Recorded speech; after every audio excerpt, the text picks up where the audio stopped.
Well, hello and welcome everyone to our next viewing, our next showing. And today is actually we're taping on International Women's Day. So happy International Women's Day to all of you out there as we celebrate today and throughout the month of March, as it is Women's Month. And this is the time where what we do is this Women's Month every month.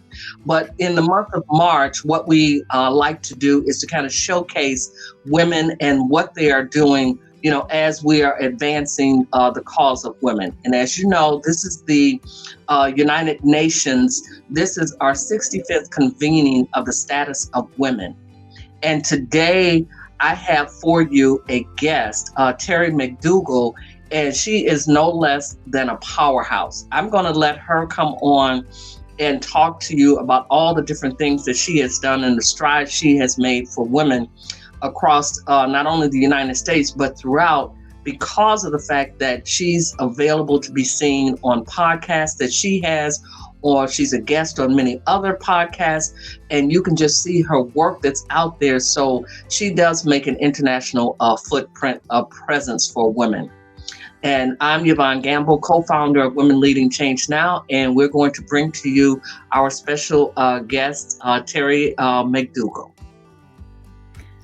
Good morning, Terry. So nice to see you. And I understand you're coming to us from Chicago, Illinois. That's in the United States. And so we'd love for you to just kind of introduce and tell the people a little bit about who is Terry McDougal. Well, Yvonne, first of all, let me just say thank you for having me on today, and also thank you for being an advocate for women, and happy International Women's Day. Well, thank you. Yeah, I think that, women, we need to help other women. But I am an executive and career coach, and I'm also the author of a book called Winning the Game of Work, Career Happiness and Success on Your Own Terms. I work with high-achieving women to help them increase the overlap between their professional success and their personal happiness, because too often what I see is women that are quote unquote successful but not satisfied. And I really try to help people be more in the flow and to ensure that they're leveraging all of their talents to get the payoff, rather than investing way too much of themselves for too little return. Before I became a coach, I was a 30-year marketer. Probably about the last 12 to 15 years, I was a senior marketing leader. So I've worked in big corporations, and now I'm out on my own for the last 4 years. Okay, wonderful. Well, I love that, out on your own. So you're making it your own way. So with that, and with choosing, say, the industry that women are going to go into, or that a woman may go into, can you just talk for a moment about, how do you make that choice of an industry you might want to go into? Mm-hmm. I got some great advice when I was first getting out of college. Actually, my boyfriend's mom gave me the book, What Color's Your Parachute? And she said, before you even start looking for a job, go through all the exercises in this book. And it really helped me to sort of look at myself and say, what am I good at and what do I like to do? So start with yourself, and then start looking out into the marketplace and saying, where is there a fit for what I'm good at and what I like to do and what I could get paid for in the marketplace? When I first got out of college, I just wanted a job. And so it was really great to have somebody stop me and make me do that introspection.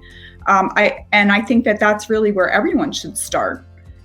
And then when it comes to choosing an industry, I'll just give this as an example. I was an economics major in college, and that's actually a really good fit for financial services. But when I first got out of college, I knew nothing about financial services. And if you had asked me, I would have said, that seems boring. I don't want to have anything to do with it.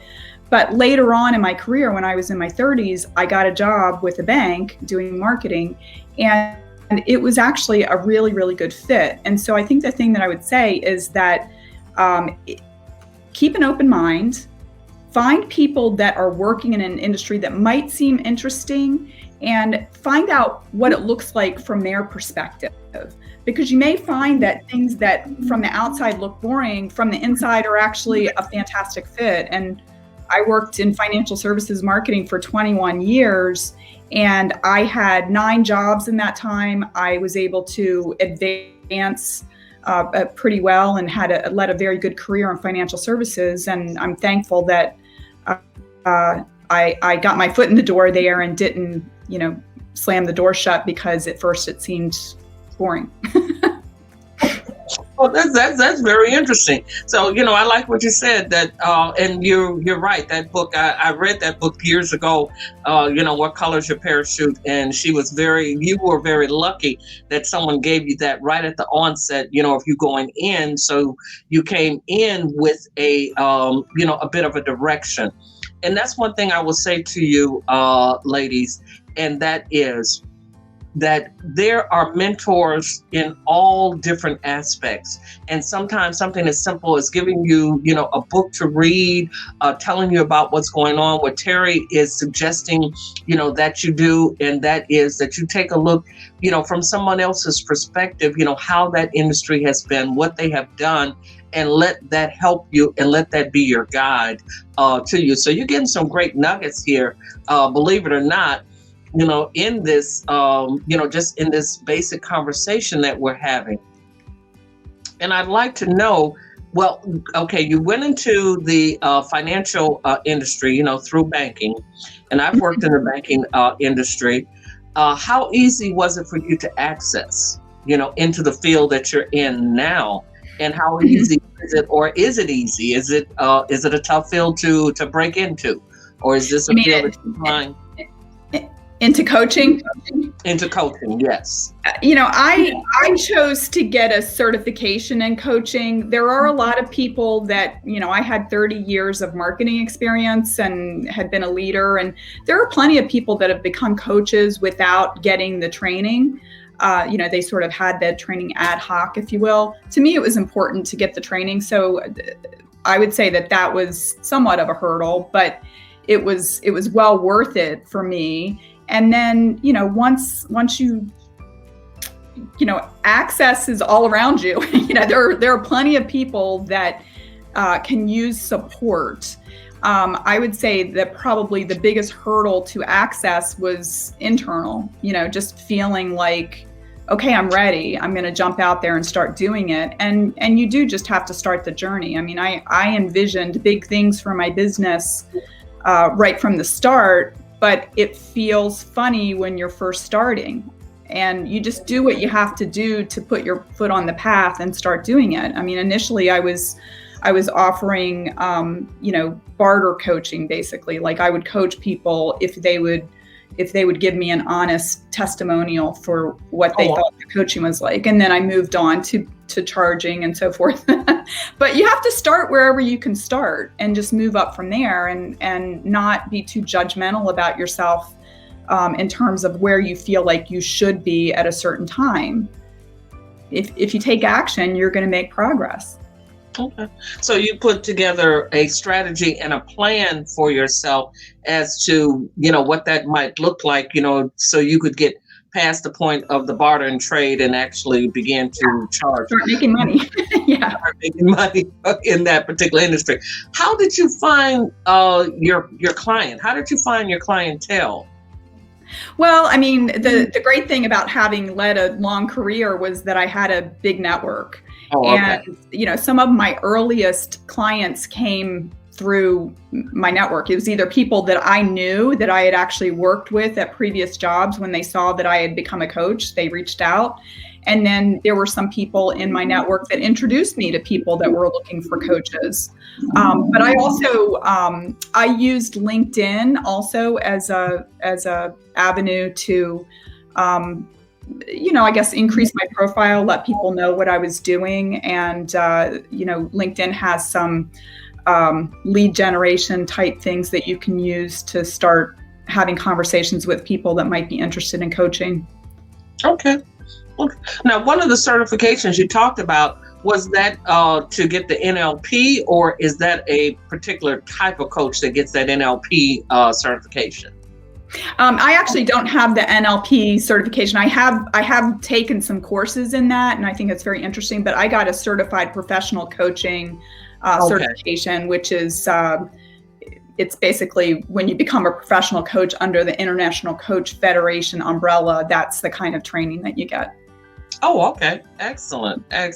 So with that, ladies, take heed here. What you're saying is get those strategies in order, get that mentorship, put your business strategy together, and then get your certifications, because that's the way you can prove, to the industry or to people you're reaching out to and saying, I want to coach you. They want to know that you understand, what that's going to be like for them, and how you're going to coach and how you're going to work with them, as you go through whatever their particular areas are.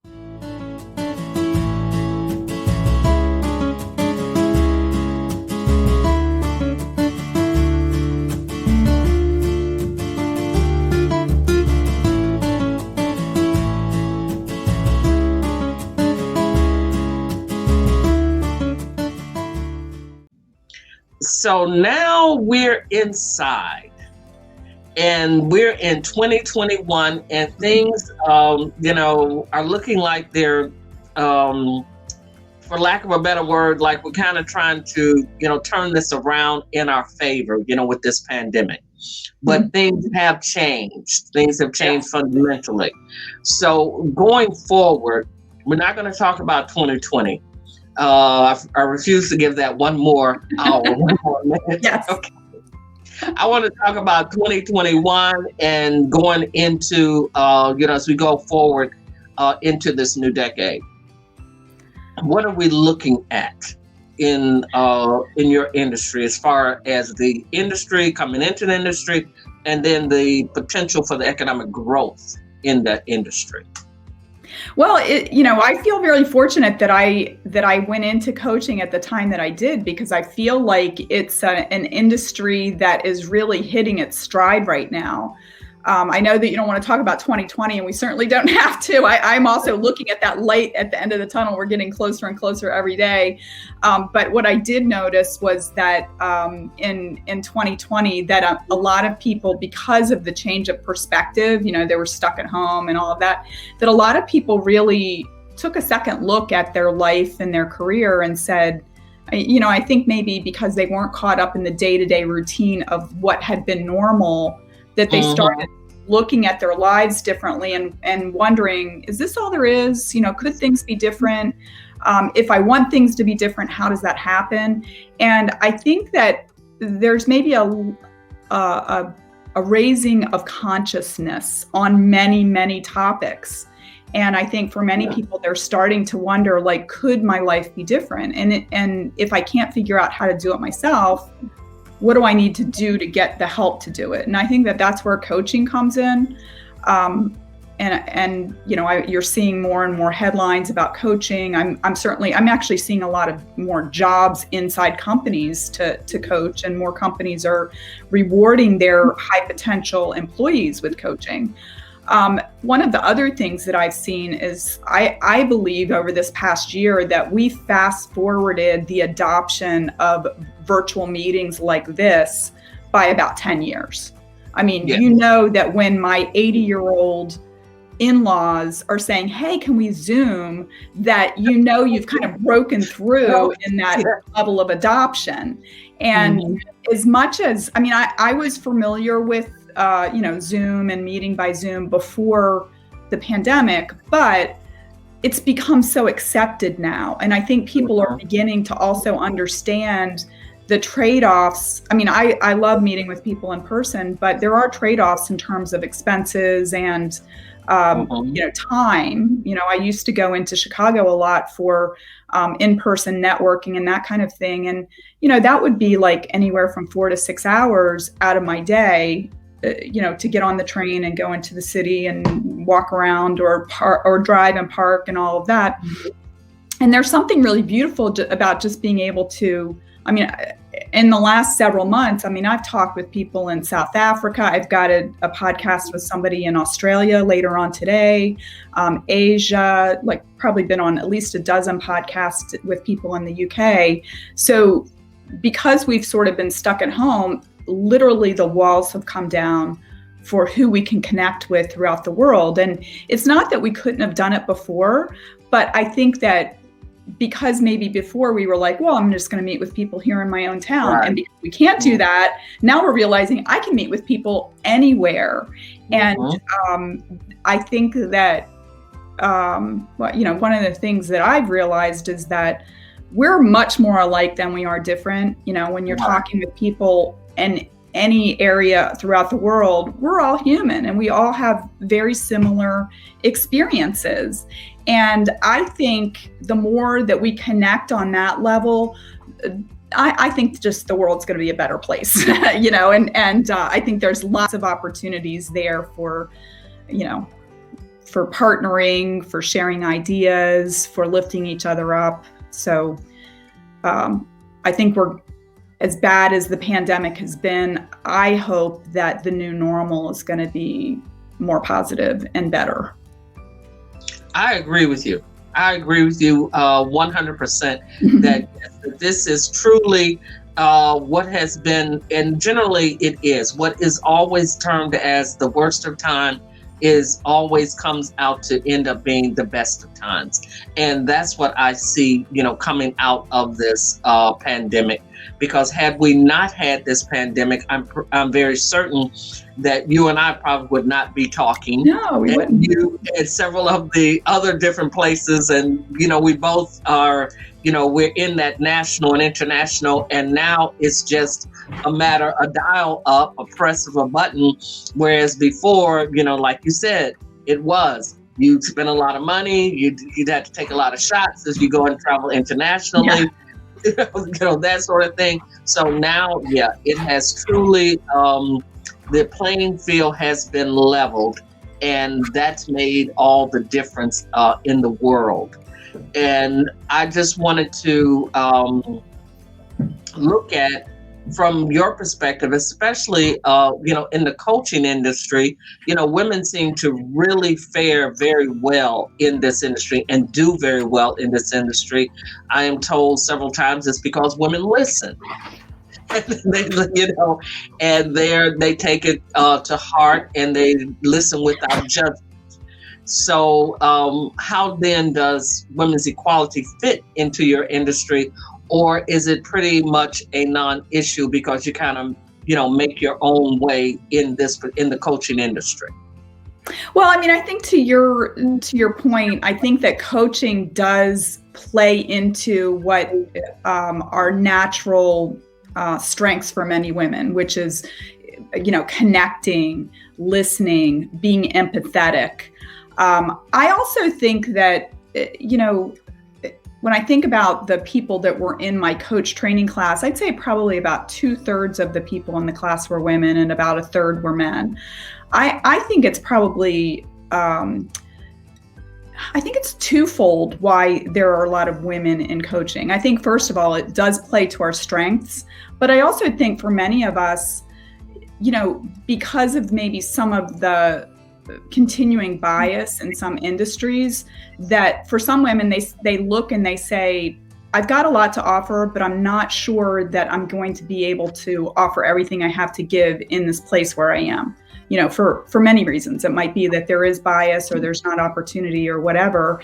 And so certainly for myself, I felt like, well, why don't I just go out and do what I want to do on my own terms and not feel like I have to play by somebody else's rules within the corporate environment, because a lot of times it does put us at a place where we feel, I don't want to say out of integrity, but maybe a bit out of alignment, that we're not able to really let all of our strengths flow towards a positive outcome because there's a lot of red tape or there's a lot of headaches or we're running up against resistance to seeing us as somebody who can,